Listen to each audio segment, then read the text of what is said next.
parte del doctor Paulino. Ay, no. ¿Qué pasó? Dígame si quieren la noticia de parte del doctor Paulino. ¿Son buenas las dos? No sé. Dale, Uno porque- es un saludo a su decano. El doctor Ah, ese Paulino sí te lo manda un aceptamos. saludo a su decano. Y lo otro es que el doctor Paulino viene el jueves y se va a sacrificar trayendo las arepitas. Francisco, tú deberías venir para acá. Así es que un abrazo. Ya di su saludo, doctor Paulino. Ya di su saludo. Que va para Australia el doctor Paulino. A un congreso de SIDA, de VIH. Que se traiga un par de cosas de esas de las que dan Y no, él no va, señora Luna, él no va de oyente. ¿El expositor? Ay, sí, mi amor. Ah, mi Que amor. se traiga que de Australia. Ya todo venenoso, hija. No, los camellos. Los camellos. Allá no hay camellos, no. Hay todo lo que hay allá es venenoso. Los que están adentro Canguro. esos no son venenosos. Ay, pero son violentos. Son peligrosos. violentos, son Se violentos. galletean son fácilmente violentos, eso. son violentos. Un buen peluche, Miren, pa' Milán. vamos a darle la bienvenida al doctor Marcos Núñez. El doctor Marcos Núñez es una autoridad en un pedacito del cuerpo. ¿Sí?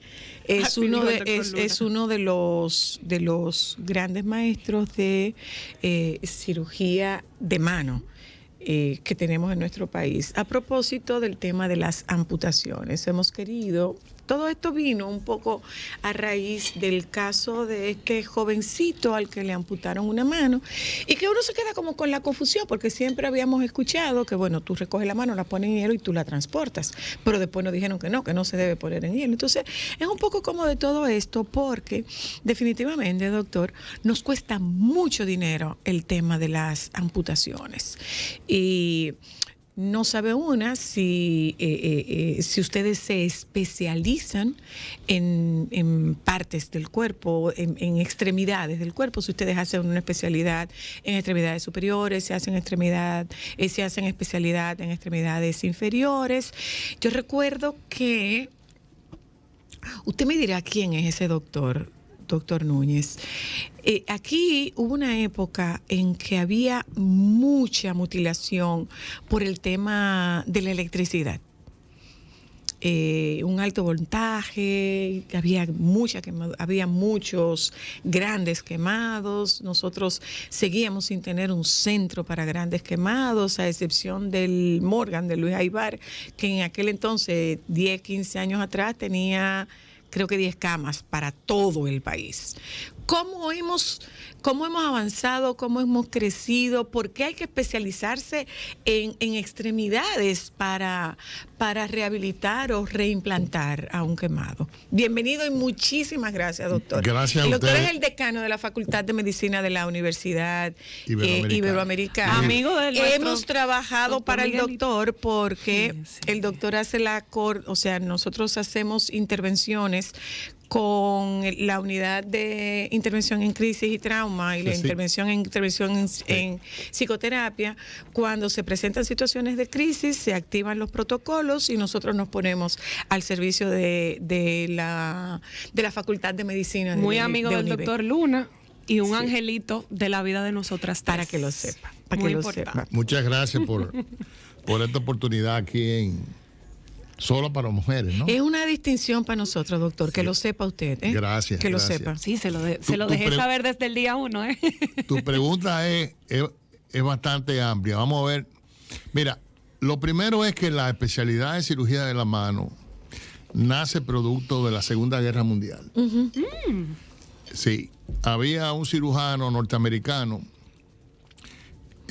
que estaba identificando, había estado en la Primera Guerra Mundial y había visto cómo la gravedad de las lesiones de la Segunda Guerra Mundial por el poderío de las armas era mucho más grave.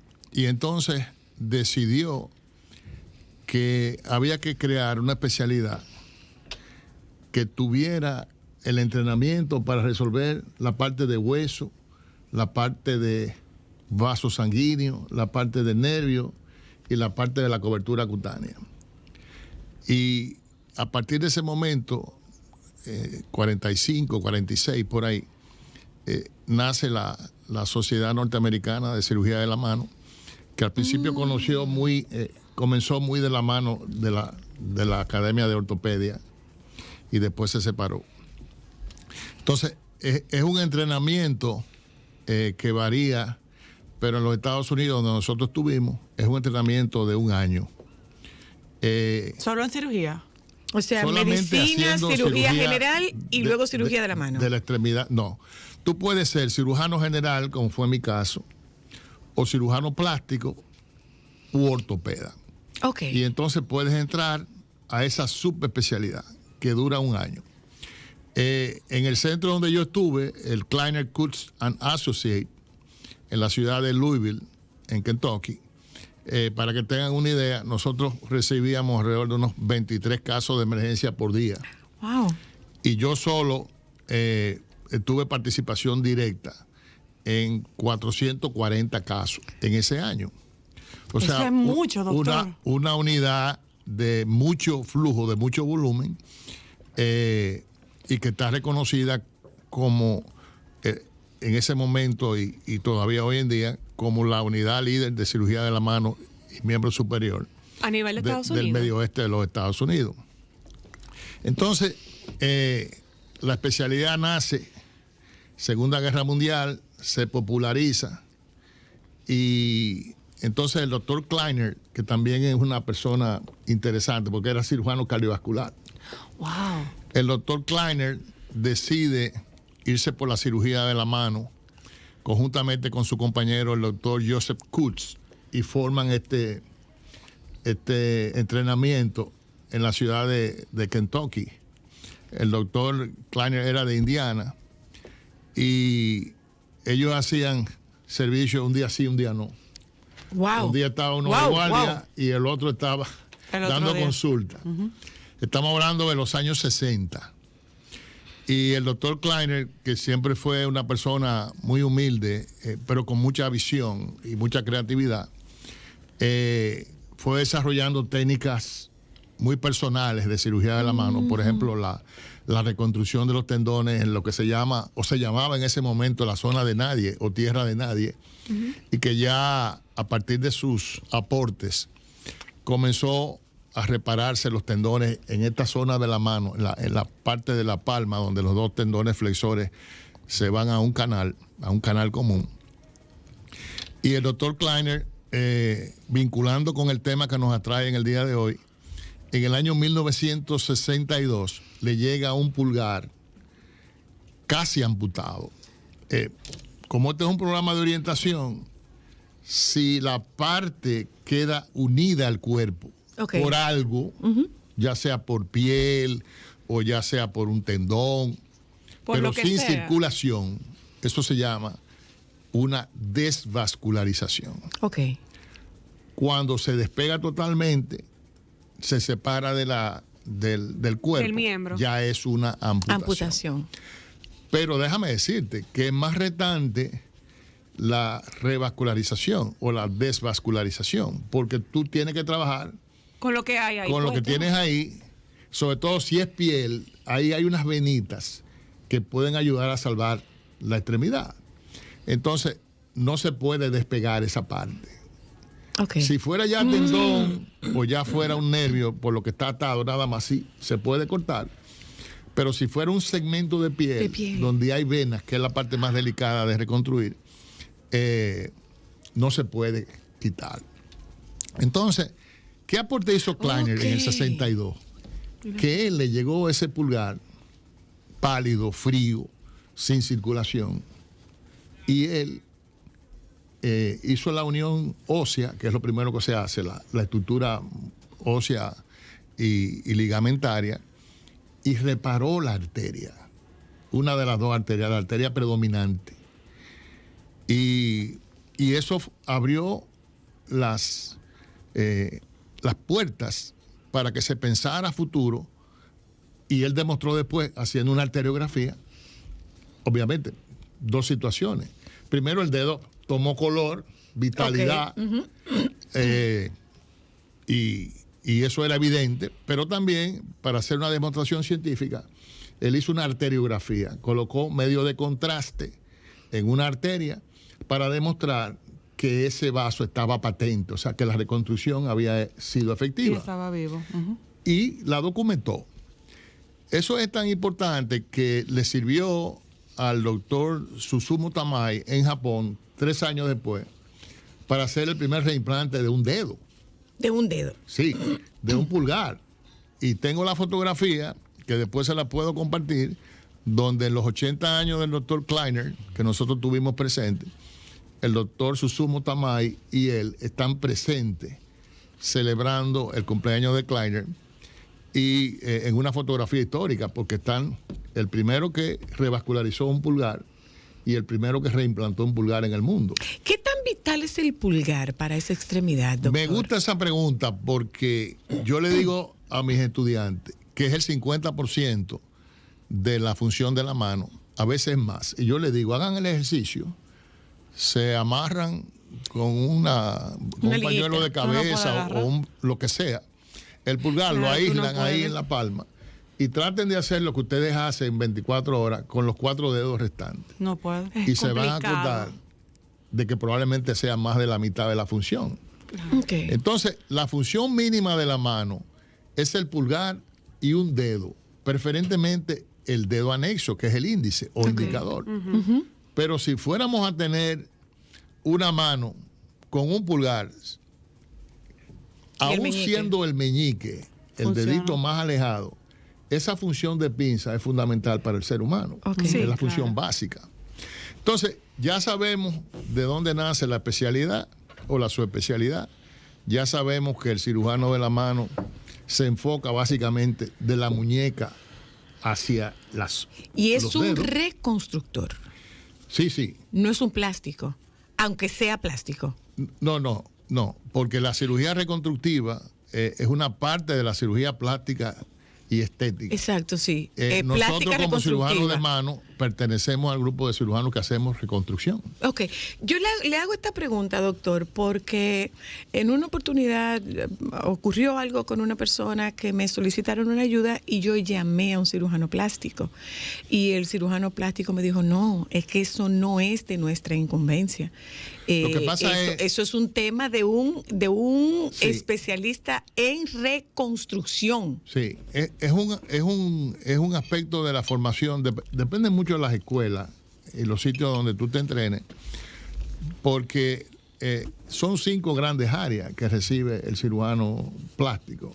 Una de ellas es la cirugía estética, otra es la cirugía reconstructiva, otra es la cirugía de maxilofacial, otra es la cirugía de la mano y otra es la cirugía de quemaduras.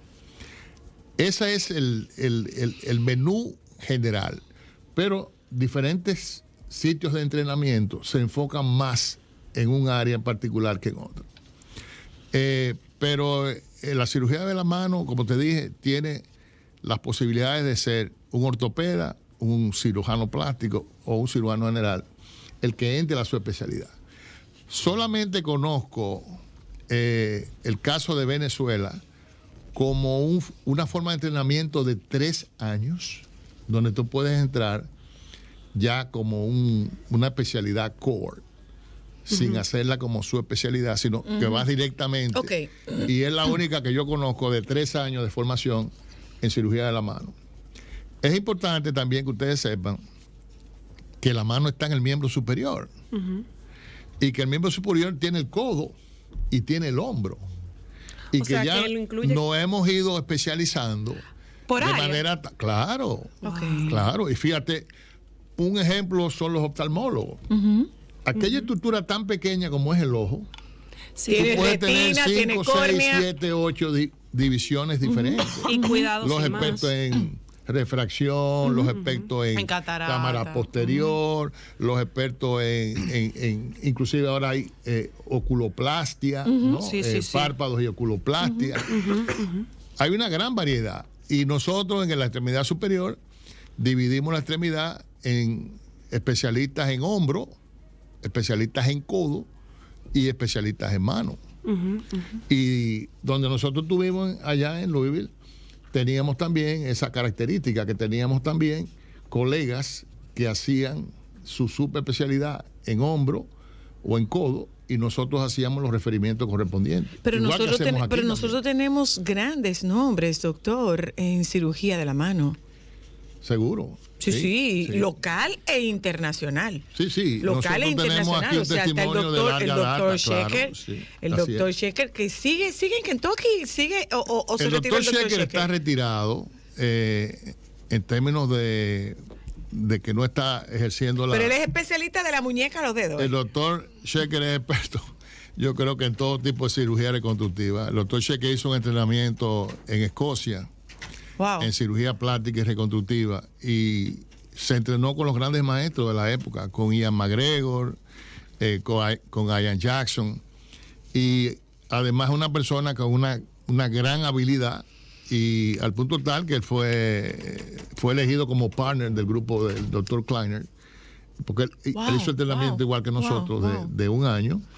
Después, por su talento, lo invitaron a hacer otro año adicional, un super fellow, y después él intentó regresar al país y no pudo. Nosotros tenemos aquí en República Dominicana, ¿con qué frecuencia ven ustedes temas de amputación de manos? Yo estoy ahora mismo separado de la parte pública, pero según las declaraciones que vi del jefe del servicio del hospital Salvador Begotier, que es uno de los 2 hospitales que más recibe es hospital tipo escuela de pacientes. El Gautier, doctor. Sí. Al momento del caso del joven de San Pedro de Macorís, habían ya tenido creo que era el caso número 11 o 12 en eso vi del hospital. Habría que preguntar en el Darío, donde también se hace mucho trauma y es un hospital de referencia nacional, cuántos casos llegan allí, pero el número es importantísimo.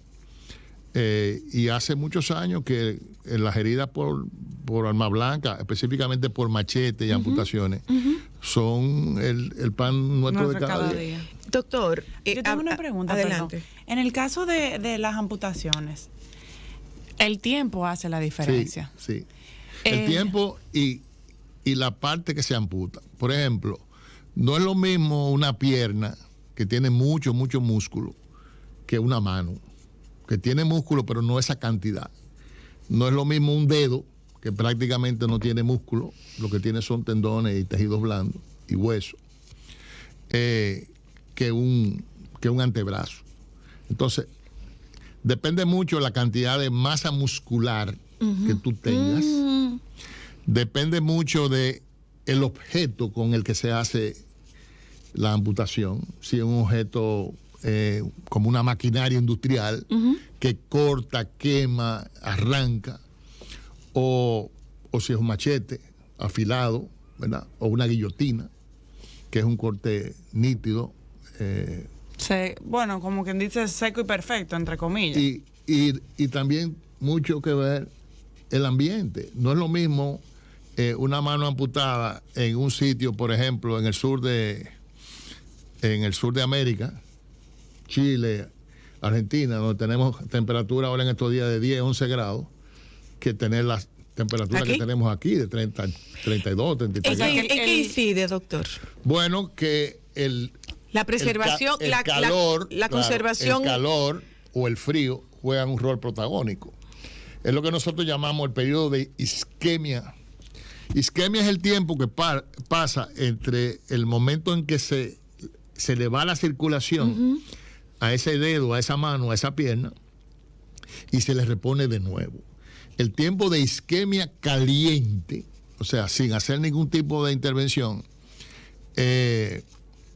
puede ser de 6 horas o puede ser de 4 horas, dependiendo de la cantidad de músculo. ¿Pero mucho? No es mucho, no. No es mucho, no. En un dedo pudiera ser, por ejemplo, 12 horas, 14 horas. Si tú logras hacerlo en frío, en condiciones correctas, que es la parte que yo creo que nosotros debemos aportar esta tarde aquí, eso puede reducirse a casi el doble. ¿Y cuáles son esas condiciones correctas? Las condiciones correctas son, primero, el elemento más importante es la persona.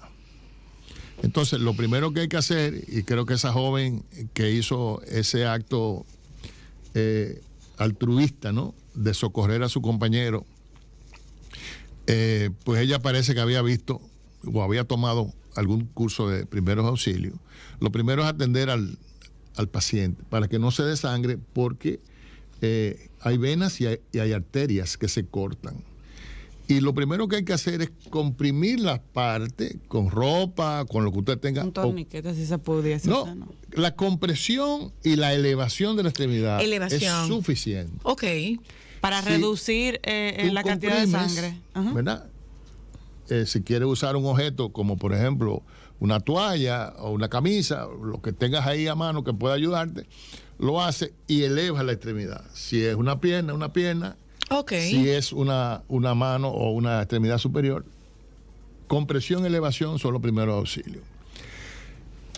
Después de tener el control de la víctima, de la persona, entonces vamos a tener atención a lo que se amputó. Uh-huh. Eso se toma, casi siempre cae al suelo, uh-huh, ¿verdad? Y se limpia. ¿Con qué se limpia? Como nosotros nos limpiamos las manos. Con agua de botella. Entonces se lava, se seca bien, y eso debe colocarse en un plástico, en un envase de plástico. Nosotros hemos tenido cantidad diversa de maneras de cómo transportarla. Hemos tenido personas que han tomado una funda de esa de recolección de basura limpia, una funda limpia, ponen la extremidad ahí, la envuelven y entonces le colocan alrededor, lo protegen del hielo. ¿Nunca directo? Nunca directo. Tampoco tomar un paño y humedecerlo, porque humedecer la parte amputada va a producir maceración. Nosotros nos damos cuenta cuando metemos la mano en un jacuzzi, por media hora, lo que le pasa a la mano, se macera. Exacto. Entonces tiene que ser... ¿Por qué nunca directo sobre hielo, doctor? Porque el mejor ejemplo es, tú tomas, cuando llega a tu casa, un pedacito de hielo. Eso te quema, se pega. Lo sacas del freezer y lo agarras con la mano. ¿Te quema? Y me dejas saber en qué tiempo ¿te quema? Tú lo sueltas. Como tú tienes tus receptores sensoriales. ¿Siguen vivos? No. Como tú tienes los receptores tuyos, cuando vayas a hacer el experimento, lo vas a soltar en 15 segundos. Claro, 20 segundos. claro. Como la mano ha sido desconectada de toda su estructura, incluyendo la parte sensitiva, no lo siente. Entonces, eso puede producir una quemadura importante. Y de hecho, nosotros llegamos a tener en la serie que hicimos en los 14 años que tuvimos en el Hospital Gautier, nosotros llegamos a tener pacientes que después de reimplantado nos hacían unas ampollas inmensas, producto de la colocación directa en hielo. Por eso, yo creo que también eso nos ayudó mucho, la parte de y este tipo de programas también, decirle a la población que no debe haber un contacto directo con el hielo, sino indirecto. Ok, ya. Para producir lo que se llama isquemia fría y reducir el tiempo en el que esa estructura va a estar sin circulación. Sí. Sin circulación. Nos permite que el tiempo, que es un factor determinante, vaya a favor nuestro cuando se ha hecho una conservación correcta de la parte amputada, y vuelvo a reiterar, sobre todo del paciente. Okay. Nosotros hemos tenido en la casuística nuestra casos de pacientes que no hemos podido reimplantar porque han sido agredidos, varios machetazos, han perdido mucha sangre, no ha habido manera de cómo poderle pasar sangre a esos pacientes, y la vida del paciente está por encima de la extremidad. Claro. Entonces, déjeme contestar esta llamada, doctor, discúlpeme. Hola, aló. Buenas tardes. Buenas. Yo quiero simplemente ayudar, es decir, saludar al doctor Marcos Núñez. Eso es una joya de médico.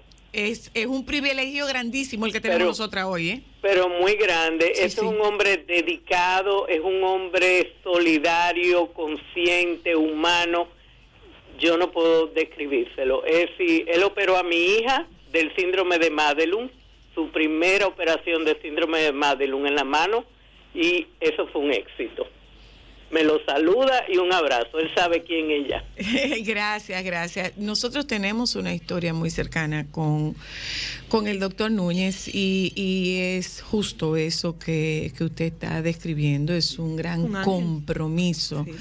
Es un gran compromiso que tiene usted con la posibilidad. No solamente con la capacidad que usted tiene y ponerla al servicio de quien pueda necesitarlo. Y es un compromiso que se manifestó en todos esos años en el Gautier, que se manifiesta en todos estos años de ejercicio, en tocar puertas para ayudar a otros cuando solo su nombre puede abrir esas puertas. O sea, si no hay ninguna posibilidad, y recuerdo un caso de una persona muy querida, muy cercana a nosotros, que dime cuáles son las condiciones. No hay posibilidad de que sobreviva, entonces ni me lo manden para acá. No, pero espérate, recíbemelo.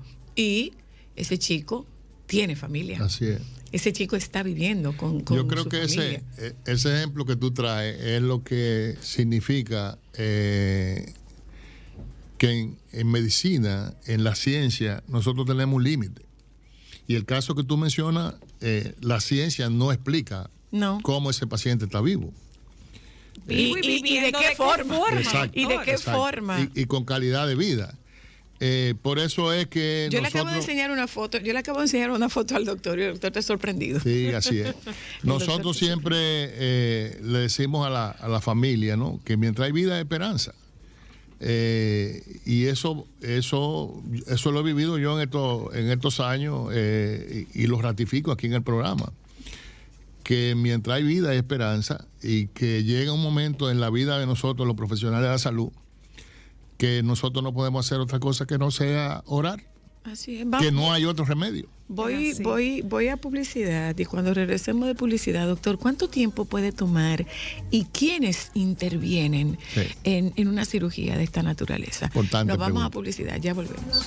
Con profesionales que tienen esa pasión, más que por su profesión, es por el toque humano de su profesión.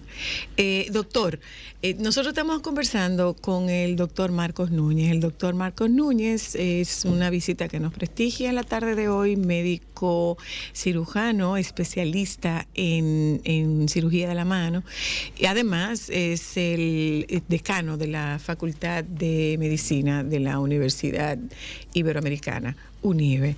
Yo le preguntaba, doctor, ya casi para concluir, ¿cuánta gente interviene? Yo recuerdo aquel famoso caso de este señor al que se le amputaron las 2 manos.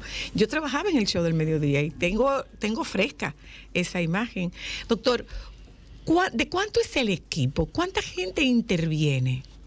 Mira, el equipo de cirugía de la mano es un equipo de aproximadamente entre 5 y 7 personas.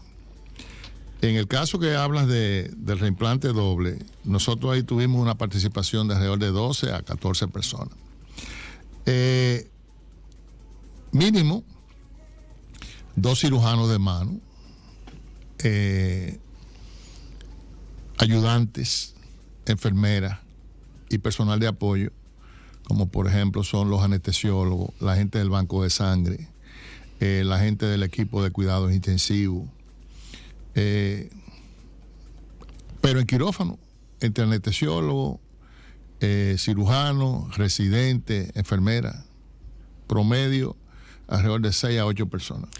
Mire, doctor, va a resultar quizás un poco grotesca la pregunta, pero a un apasionado de la medicina como usted, a un apasionado de esta cirugía como el doctor Herrán, a un apasionado como el doctor Sheker, ¿es como el caso con el que sueñan? Puede resultar grotesco. Sí, no. Porque es un súper reto. Yo creo que sí.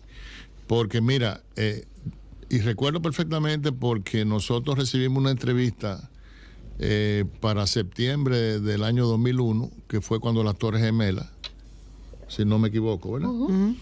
Y ese periodista venía del Los Angeles Times a hacer una entrevista por ese caso, porque reimplante bilateral de mano exitoso en el mundo no eran muchos, ni son muchos tampoco. Hay países, por supuesto, como en Asia, donde la microcirugía es un elemento fundamental y donde también por estigma las personas no aceptan ni siquiera de manera laboral que se le pierda un dedo, porque tú sabes que en esos países asiáticos eso va asociado a un estigma, ¿no? Así es. De castigo. Pero en el momento que nosotros tuvimos eso, 2001, eso fue un acontecimiento y sin duda nosotros éramos reconocidos por la población como los que le pegaron la mano al paciente con la amputación doble, que te decía fuera de cámara que pegar una mano aproximadamente nos dura a nosotros unas 9 horas. Ese es el tiempo promedio, 9 horas y media. ¿Y ustedes cómo se dan cuenta cómo no se dan cuenta de que el tiempo pasa, doctor? Bueno, porque es que hay una sustancia que se llama la adrenalina y las endorfinas que se van liberando y que hacen que el cuerpo humano no se dé cuenta, como por ejemplo, nuestro primer caso lo hicimos 11 horas sentados sin parar. Y nosotros, yo te puedo decir que las 11 horas pasaron como si hubiera sido el tiempo que estoy pasando en este programa. Wow, qué hermoso. Y por supuesto, mucho más joven, ¿no? Una pregunta, una última pregunta, doctor. ¿No es lo mismo una mano de un ser pequeño a de un adulto? ¿O el reto es igual? Bueno, el ser pequeño tiene una extensión menor, pero tiene el reto de que las estructuras son menos visibles. Entonces, la mano o un dedo de un bebé de 1 año es mucho más retante que la mano o un dedo de un adulto. Por razones obvias. Por razones de tamaño, de extensión, y que sin microscopio ahí, y esa es una de las ventajas de la microcirugía, que no hay ningún tipo de restricción ante el microscopio. Wow. Gracias, doctor. No quiero despedirlo sin que usted nos recuerde, frente a una situación de esta naturaleza, que se presente una emergencia de esta naturaleza, ¿cuál es la forma correcta de proceder? Lo primero es atender al paciente, evitar el sangrado, compresión y elevación de la extremidad. En segundo lugar, tomar la parte que se amputó, limpiarla con agua, secarla bien, colocarla en un envase plástico y entonces colocar hielo alrededor. Proteger la parte amputada del frío directamente. Gracias. Y llevarlo a un centro donde ustedes sepan que hay experiencia en ese sentido. ¿Y los hospitales nuestros? Y el Hospital Darío Contreras. Gracias. También el Hospital Ney Arias Lora. Muchísimas gracias. Gracias a ustedes. Ha sido un privilegio para nosotras, que lo sepa. Para doctor, mí, y sobre todo un programa como este, ¿no? Ha sido un gran privilegio para nosotras, doctor, que usted nos concediera este tiempo. A ustedes. Que lo sepa. Y cada vez que tengo la oportunidad de verlo, le manifiesto nuestro agradecimiento. Muchas gracias. Vamos a estar en deuda con usted por el resto de la vida. Gracias. Nos juntamos con ustedes mañana. Los compañeros del Sol de la Tarde están aquí. Quédense con ellos, por favor.